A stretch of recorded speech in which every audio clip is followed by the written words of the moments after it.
इमाम हसन का ये वसीयतनामा मैं मुंतहल आमाल से आपके सामने पढ़ रहा हूँ। शेख अब्बास कुम्मी अलैहिर्रहमा की बहुत मशहूर किताब है। इसका उर्दू तर्जुमा मोहसिन कौम जनाब अल्लामा सफदर हुसैन नजफ़ी साहब ने बहुत पहले किया था। ये अवेलेबल भी है बाहर भी, अगर आप बुक स्टॉल्स पर देखें तो आपको मिल सकता है। इसकी जो पहली जिल्द है उसका सफ़ा नंबर 279, पेज नंबर 279, उस पर यह वसीयतनामा आपको इमाम हसन का मिलेगा। इस वसीयतनामे के अंदर इमाम हसन ने एक वाक़या है, उसके ज़ेल में कुछ वसीयतें आ रही हैं। तफसीली वसीयतनामा इमाम हसन का मेरी नज़रों से नहीं गुजरा, होगा मुमकिन है किसी किताब में हो, मेरी नज़रों से नहीं गुजरा, मगर ये जितना वसीयतनामा है बहुत खूब है। इसका भी एक हिस्सा मैं आपके सामने पढ़ूंगा। ये वसीयतनामा जिस वाक़े के ज़ेल में, उसमें हो क्या रहा है। एक शख्स आता है, किताब एहतिजाज में रिवायत है कि एक शख्स इमाम की खिदमत में हाजिर हुआ और कहने लगा, सुनिए ए फर्जंद रसूल, आपने हमारी गर्दनें खम करवा दी। ये इमैच्योर मानने वाले हैं, आपने हमारी गर्दनें खम करवा दी, हम शियों को बनी उमैया का गुलाम बना दिया। अब ये है हसन का तहम्मुल। फरमाते हैं कैसे, ये जो तुम कह रहे हो, ये जो तुमने कंक्लूजन ड्रॉ किया है, कैसे है। वो कहने लगा कि चूंकि आपने खिलाफत माविया के सुपुर्द कर दी, आपने फरमाया, अब इमाम के जवाब को सुनिएगा, खुदा की कसम मदद करने वाला कोई नहीं था। वो एक तादाद, एक जमीयत, जिसके लिए मैंने अभी इतनी तमहीद आपके सामने बयान की। ये कोई प्रिपरेशन तो करो, बस ऐसे ही मुंह उठाकर ऐसे ही, इस तरीके से नहीं होगा। मौजिज़ात के जरिए ही सब कुछ करना होता। बरादर ने अजीज, तो ना खाना काबा के अंदर 360 बुत होते, ना फिरौन को इतनी मोहलत दी जाती, नहीं, सब कुछ मौजिज़ात से नहीं होगा।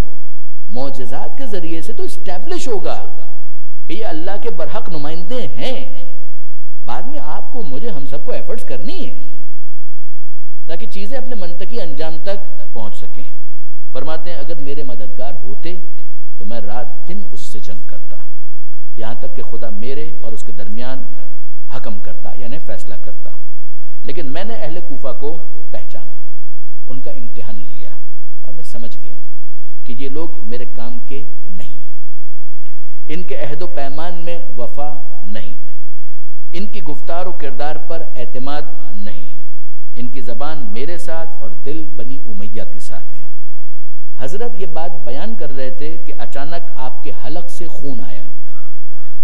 आपने तश्त मंगवाकर जमीन पर नीचे रखा, पै दर पे आपके हलक के मुबारक से खून आता रहा, यहां तक कि वो तश्त खून से पुर हो गया। रावी कहता है, मैंने अर्ज किया, ए फर्जंद रसूल ये क्या है। फरमाया, मुआविया ने जहर भेजा था जो मुझे पिला दिया गया, मेरे जिगर तक पहुंच चुका है। ये खून जो तुम तश्त में देख रहे हो, ये मेरे जिगर के टुकड़े हैं। मैंने अर्ज किया कि आप इलाज क्यों नहीं करवाते। आपने फरमाया, कल आपने रिवायत सुनी थी 6 मरतबा के बाद 7 मरतबा, 7वीं मरतबा ये है, इससे पहले 2 मरतबा मुझे जहर दिया गया, उसका इलाज किया, ये तीसरी मरतबा है कि जो काबिल इलाज नहीं। साहिब किफ़ायतुल असर सनद मोतबर के साथ जनादा बिन उमैया से रिवायत करते हैं कि मैं इमाम हसन की उस बीमारी में कि जिसमें आपने रहलत फरमाई हाजिर हुआ। मैंने देखा कि आपके सामने तश्त रखा है, आपका जिगर टुकड़े टुकड़े होकर उसमें गिर रहा है। मैंने अर्ज किया, मौला आप अपना इलाज क्यों नहीं करवाते। आपने फरमाया, ए बंदे खुदा, मौत का किस चीज से इलाज किया जाए। मैंने कहा, इन्ना लिल्लाहि व इन्ना इलैहि राजिऊन। तो आप मेरी तरफ मुल्तफित हुए और फरमाया कि रसूल खुदा ने हमें खबर दी है कि आपके बाद 12 खलीफा और इमाम होंगे, जिनमें से 11 सब के सब तलवार या जहर से शहीद होंगे। बस आपके करीब से तश्त उठा दिया गया, हजरत की आंखों में भी आंसू आ गए। मैंने अर्ज किया, फर्जंद रसूल मुझे कुछ वाज और नसीहत करें। यहां से मैं चाहता हूं मेरे नौजवान दोस्त खास तवज्जो करें। आपने फरमाया, इस्तइद लिस्सफर का व हस्सिल ज़ादका। देखो सफर दरपेश है, उसकी तैयारी अभी से करो, ज़ादे सफर अभी से हासिल करो, कब्ल हुलूल अजलिक, इससे पहले कि वो दाई आ जाए पुकारने के लिए, उससे पहले अपने उस सफर के लिए इंतजाम कर लो, वरना एब्रप्टली करना पड़ेगा, उस मौके पर कर नहीं पाओगे। अब सुनिए, फरमाते हैं जान लो कि तुम दुनिया को तलब करते हो और मौत तुम्हें तलाश करती है। जो दिन अभी नहीं आया उसके गम और अंदोह का बोझ उस दिन पर न डालो जिसमें तुम इस वक्त हो। एक है प्लान करना और एक है उसी के लिए अपनी जान खत्म कर देना। ये नहीं, प्लान करो मगर ये ना हो कि तुम्हारा कुल हमो गम बस ये दुनिया, कल परसों तरसों, फिर 1 साल आगे, 10 साल आगे, 25 साल आगे, 50 साल आगे। ये सोचो, सोचना अच्छा है। A person should be visionary, उसको प्लान करना चाहिए, मगर ये ना हो कि इसी चक्कर के अंदर जिंदगी खत्म हो जाए और आखिरत के लिए कुछ भी फराहम ना कर सको। फिर फरमाते हैं जान लो दुनिया के हलाल में हिसाब और उसके हराम में सजा है, उसके मुश्तबा उमूर के इर्तिकाब में इकाब और सरजनिश है। बस दुनिया को अपने नजदीक एक मुर्दार फर्ज करो और उससे सिर्फ उतना लो जो तुम्हारे लिए काफी है। यानी ये तो बिल्कुल एंड, आखिरी, कि यहां तक पहुंचने की कोशिश करो। दुनिया में रहो, दुनिया के हो के मत रहो।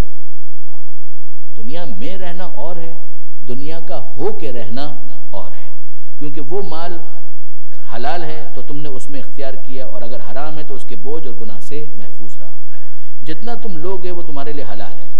जिस तरह जरूरत के वक्त मुर्दार हलाल होता है और अगर इताब हुआ भी तो वो बहुत थोड़ा होगा। दुनिया के लिए इस तरह काम करो गोया तुम इसमें हमेशा रहने वाले हो, और आखिरत के लिए इस तरह काम करो कि गोया कल मर जाओगे। ये पिछली तमाम बातों का खुलासा है। दुनिया में उस तरह रहो कि जैसे तुम्हें हमेशा रहना है। हमेशा का मतलब क्या हुआ? हमेशा तो नहीं रहना है, नहीं, रहो इस तरह। क्या मतलब? जहां पर आपको ज्यादा रहना है उसके लिए आप टाल सकते हैं।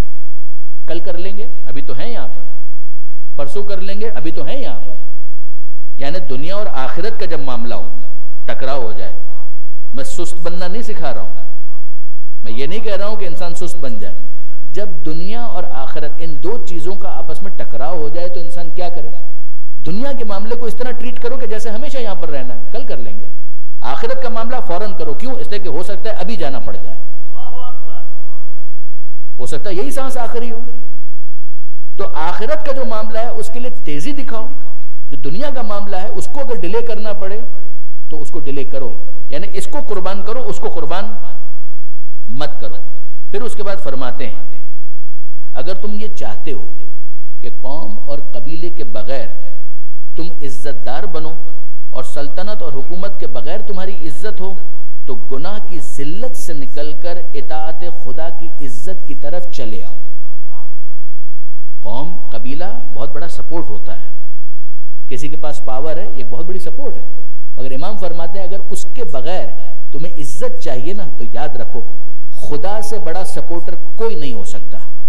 अगर इताअत की जिल्लत से निकल आए तो वो खुदाए अजीज तुम्हें साहिब इज्जत बना देगा।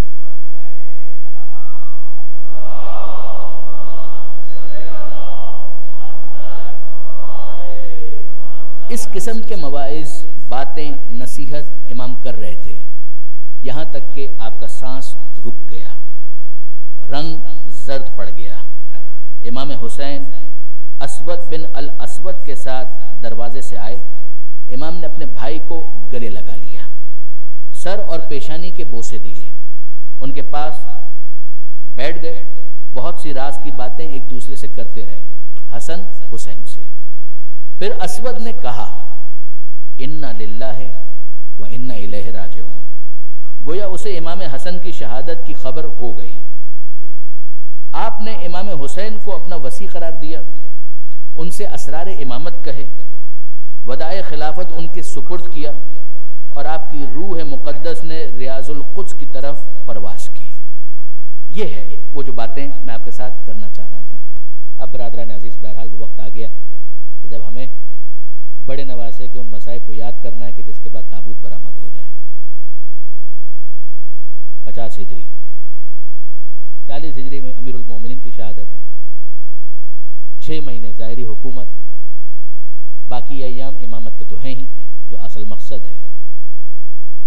और इमाम हसन मुश्तबा को जहर दिया जाता है। एक मरतबा नहीं, कई मरतबा इमाम हसन को जहर दिया गया।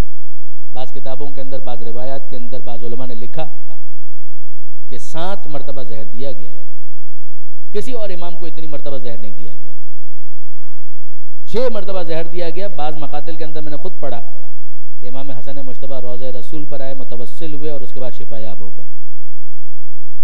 मगर ज़ाहिर है कि वो वक्त तो आना है कि जो इल्म परवरदिगार में है कि हसन मुश्तबा की शहादत हो, ये शरफ इमाम हसन मुश्तबा को मिले, और जो जालिम है वो भी एक्सपोज हो, जो मुजरिम है वो भी एक्सपोज हो। मगर अजीब एक इंतज़ाम है कि जो उस मौके पर हज़रत अबुल फज़ल अब्बास ने किया। देखिए, बाहर से अफराद आकर जहर देने की कोशिश कर रहे थे, किसी ने कुछ मिला दिया, किसी ने कोई और काम किया। 6 मरतबा ये जहर दिया जा चुका है। हज़रत अबुल फज़ल अब्बास आकर कहते हैं कि आका, मुझे इजाजत दीजिए, अब आपकी हिफाजत का जिम्मा मेरा है, अब पहरे की जिम्मेदारी मेरी है। मैं किसी और को आप तक इस तरह से आने नहीं दूंगा कि वो आप तक पहुंच सके, अप्रोच कर सके। और जिसके बाद हज़रत अबुल फज़ल अब्बास ने इंतजामात संभाल लिए। अब जाहिर है कि कोई भी इमाम हसन तक बाहर से नहीं आ सकता, और अमीर शाम को इंतखाब करना पड़ा घर के अंदर मौजूद जौदा बिन्त अशज का। उसको लालच दिया गया, ये दुनिया अगर एक इंसान हराम से कमाना चाहे तो फिर इतनी बड़ी खयानत भी हो जाती है। जौदा बिन्त अशज तक जहर पहुंचाया गया, वो जहर कि जिसके बारे में कितना ही मुबालगा हो, मगर सोचिए कि उसकी शिद्दत कितनी ज्यादा होगी। कि पैगाम ये था कि ये जहर इतना सख्त, इतना तल्ख, इतना मौसर है कि अगर दरिया के अंदर डाल दिया जाए तो दरिया की सारी मछलियां इस जहर के असर से मर जाएंगी। वो जहर जौदा तक पहुंचाया गया। सर्कमस्टांसेस, जो हालात हैं वो मामूल के नहीं है, एक्स्ट्राऑर्डिनरी है। तो उस मौके पर इंतजाम भी इस तरह का, बाज़ उलमा ने ये लिखा कि इंतजाम ये था कि इमाम हसन मुश्तबा जब रात को आराम करने के लिए लेटा करते थे तो एक तरफ इमाम हुसैन का बिस्तर होता था, दूसरी तरफ जनाब ज़ैनब हुआ करती थी, दरमियान में इमाम हसन मुश्तबा सोया करते थे। और फिर रात वो आ गई, ये जो शब शहादत थी, यानी आज की रात, आधी रात के करीब जब इमाम हसन मुश्तबा लेटे हुए थे और वो सुराही की जो पायती इमाम हसन मुश्तबा के बराबर सरहाने पड़ी हुई थी कि जिसके अंदर पानी मौजूद था, इमाम हसन मुश्तबा अलैहिस्सलाम उसी सुराही से पानी लेकर पिया करते थे। जौदा बिन्त अशज आहिस्ता आहिस्ता आई और उसने उस सुराही के अंदर जहर को मिला दिया। इमाम हसन मुश्तबा जिस वक्त बेदार हुए, पानी की ख्वाहिश हुई तो सुराही की तरफ हाथ बढ़ाया, सुराही को उठाया। जनाब ज़ैनब ने आवाज़ सुनी कि मेरा भाई बेदार हुआ है, शायद उसे किसी चीज़ की ज़रूरत है। तो फ़ौरन कहने लगी, भैया हसन, आप जहमत ना करें, आपको पानी चाहिए, मैं आपको पानी पिलाती हूँ। हसन मुश्तबा ने रोक दिया। ये याद रखिएगा, हसन मुश्तबा इल्म इमामत से तो जानते हैं कि क्या होने वाला है, कि अगर मेरी बहन ज़ैनब ने अपने हाथों से ये पानी पिलाया तो ज़िंदगी भर ज़ैनब के दिल में ये मलाल रहेगा कि अफसोस, पानी मैंने अपने हाथों से पिलाया। हसन मुश्तबा कहते हैं, नहीं बहन ज़ैनब, इस वक्त तो मेरा इमाम की हैसियत से हुक्म ये है, ये पानी मैं खुद पी लूंगा। हसन मुश्तबा ने सुराही को अपने हाथों से उठाया, कूज़े आप भरा और फिर उसके बाद अपने लबों से मुत्तसिल किया, पानी पिया। और अब उसके बाद एक अजीब जुमला हसन मुश्तबा की ज़बान पर आ गया। ये पानी पीने की दुआ तो नहीं है जो हसन मुश्तबा पढ़ रहे हैं। हसन मुश्तबा क्या पढ़ रहे हैं? इन्ना लिल्लाहि व इन्ना इलैहि राजिऊन, रिदन बिक़ज़ाइक व तस्लीमन लिअम्र। अज़ीज़ों, याद रखिएगा, यही वो अल्फाज थे जो हुसैन ने उस वक्त कहे थे जब असगर का लाशा हाथ में था। और यही जुमले, ऐ मालिक मैं तेरी रजा पर राजी, मैं तेरे अमर के आगे सरे तस्लीम खम करता हूं, ये हसन मुश्तबा ने उस वक्त कहे हैं कि जब वो जहर आलूद पानी पिया है। मगर अब उसके बाद कैफियत क्या है? एक तरफ वो कूजा गिरा, दूसरी तरफ हसन मुश्तबा बिस्तर पर गिरे और तीसरी तरफ हसन के जिगर के टुकड़े कट कट के लगन में गिरना शुरू हुए। जनाब ज़ैनब देख रही हैं, हैरान, परेशान, फरियाद, मातम। हुसैन मजलूम आगे आए और कहने लगे, अरे भैया ये क्या हुआ? हुसैन की कैफियत ये थी कि सर पर अमामा नहीं था, पैर में नालैन नहीं थे, और कहने लगे भैया ये क्या हुआ? आपको मालूम है हसन मुश्तबा का जवाब क्या था? हसन मुश्तबा कहने लगे कि भैया जो भी हुआ वैसा तो कुछ नहीं हुआ जो तेरे साथ होने वाला है। ला यौमक यौमिक या अबा अब्दुल्लाह, वो दिन जो तुझे देखना है ऐ मेरे भाई हुसैन, वो दिन तो ना पहले किसी ने देखा और ना बाद में कोई देखने वाला है। जो भी हुआ बहुत कम हुआ। और फिर उसके बाद जिगर के टुकड़े तो कट रहे हैं, हुसैन से भी कुछ वसीयतें की और फिर उसके बाद कहते हैं ज़ैनब जरा एक काम करना, फरवा को बुलाना, फरवा को बुलाना। अब जनाब फरवा जब आई हैं तो अकेली नहीं आई है, उनके साथ 13 महीने का कासिम भी मौजूद है। और उस मौके पर हसन मुश्तबा ने यह कहा, ऐ फरवा इस बच्चे की हिफाजत करना और ये तावीज है, इस तावीज की भी हिफाजत करना। उस वक्त भी हसन मुश्तबा को करबला का ख्याल है कि मेरा कासिम मेरा नुमाइंदा बनकर मेरी तरफ से मेरे भाई हुसैन पर अपनी जान कुर्बान कर दे। जहर का असर बढ़ता चला गया और फिर उसके बाद वो वक्त आया कि जब हसन मुश्तबा ने यह कहा, अस्सलामु अलैका या जद्दा, अस्सलामु अलैका या अबता, अस्सलामु अलैका या उम्मी। ए नाना रसूल खुदा मेरा सलाम कबूल कीजिए, ए बाबा अली मुर्तजा मेरा सलाम कबूल कीजिए, ए मेरी माँ फातिमा ज़हरा मेरा सलाम कबूल कीजिए। जनाब ज़ैनब परेशान होकर कहती हैं, ए भैया हसन किसको सलाम कर रहे हो? और हसन कहते हैं ये मेरे नाना भी खड़े हैं, ये मेरी माँ भी मौजूद है, ये मेरे बाबा भी मौजूद हैं। और बस हसन मुश्तबा की रूह परवास कर गई। और हुसैन मजलूम क्या कर रहे हैं उस मौके पर? हुसैन और ज़ैनब जनाजा हसन को तैयार करते हैं। हसन की वसीयत हुसैन के जहन में है, जनाजा तैयार हुआ। मगर अजीजों अजीब बात यह है कि तारीख का पहला और आखिरी जनाजा है जो घर से गया है। ज़ैनब तो बैन करके रुखसत कर रही है, वह हसना कहकर मातम कर रही है, मगर जनाजा रुखसत हो गया। ज़ैनब समझ रही थी कि अब तन्हा मातम करने का वक्त आ गया, अब तो भैया हुसैन दफना कर जब वापस आएंगे तो भाई और बहन एक दूसरे को पुरसा देंगे। मगर ये तारीख का पहला जनाजा जो घर से गया है, दफन हुए बगैर वापस आया। और जब दफन हुए बगैर वो जनाजा वापस आया है तो जनाब ज़ैनब ने देखा कि वो जनाजा तीरों में छुपा हुआ है।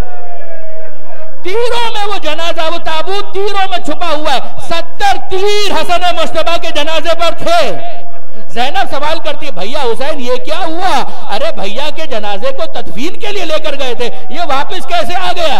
हुसैन कहते हैं ज़ैनब बाकी बातें बाद में, पहले तो जरा मिलकर ये तीर निकाल लें ताकि फिर माँ के पहलू में ले जाकर बकैया में मैं अपने भाई को दफन कर दूं। दोनों भाई बहन बैठ गए और एक एक तीर चुनने लगे, रोते जाते हैं और तीर चुनते जाते हैं। मगर अजीजों ज़ैनब को ये मंजर 11 मुहर्रम को बहुत याद आया। 11 मुहर्रम को बहुत याद आया जब रुखसत हो रही थी करबला से, हुसैन के लाशे पर आई और आकर ये कहने लगे, भैया हुसैन ज़ैनब शर्मिंदा है, ज़ैनब तुझसे शर्मिंदा है। कल भाई हसन का लाशा था, जनाजा था, ताबूत था, मैंने अपने हाथों से तीर निकाले थे, बहन शर्मिंदा है। ए भैया हुसैन तेरा जिस्म तीरों में छुपा हुआ है, मैं तीर नहीं निकाल सकती। ज़ैनब की मजबूरी का एहसास करना, मेरे हाथ